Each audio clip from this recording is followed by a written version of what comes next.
ఈరోజు ఎవరికి లేనటువంటి సెక్యూరిటీ, హైడ్రా కమిషనర్కి హ్యూజ్ సెక్యూరిటీ అంట.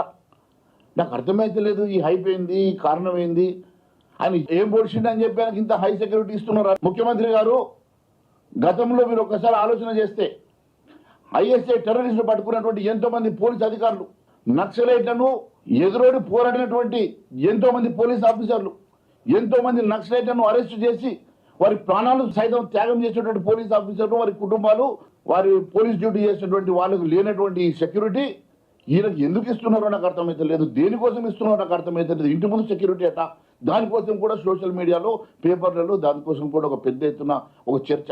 ఎందుకు ఈ రంగనాథ్ గారికి ఇంతగానో మీరు పెద్ద ఎత్తున హైప్ ఇచ్చేసి, అరే ఎమ్మెల్సీ ఇచ్చుకోండి మాకు అభ్యంతరం లేదు, మీరు ఎమ్మెల్సీ కాదు రాజ్యసభ ఇచ్చుకున్నా మాకు అభ్యంతరం లేదు ముఖ్యమంత్రి గారు, కానీ ఈ రకమైనటువంటి హైపు, ఈ రకమైనటువంటి మరి కేవలం టార్గెటెడ్గా ఆయనను పెట్టి కేవలం హిందూ ఆస్తులు మాత్రమే ధ్వంసం చేయాలని చెప్పేసి మీరు ఏమన్నా కంకణం కట్టుకుంటే దానిని భారతీయ జనతా పార్టీ ఊరుకునే సమస్య ఉండదు.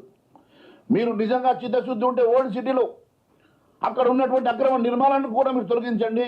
అక్కడ ఉన్నటువంటి అక్రమ నిర్మాణాలతో పాటు ఓవైసీకి సంబంధించిన ఆస్తుల్ని కూడా మీరు తొలగించిన తర్వాతనే మీరు ఇక్కడ ఉన్నటువంటి వేరే చెరువులు కూడా మీరు మేము దానికి అబ్జెక్షన్ చెప్పడం లేదు. మీరు ట్యాంక్స్ రిజిస్ట్రేషన్ చేయండి, ఇల్లీగల్ కన్స్ట్రక్షన్స్ ఏమున్న డిమాలిషన్ చేయండి, కానీ ఈ రకంగా కేవలం ఒక వర్గానికి చెందినటువంటి ఆస్తులను మాత్రమే మేము టార్గెట్ చేస్తాం.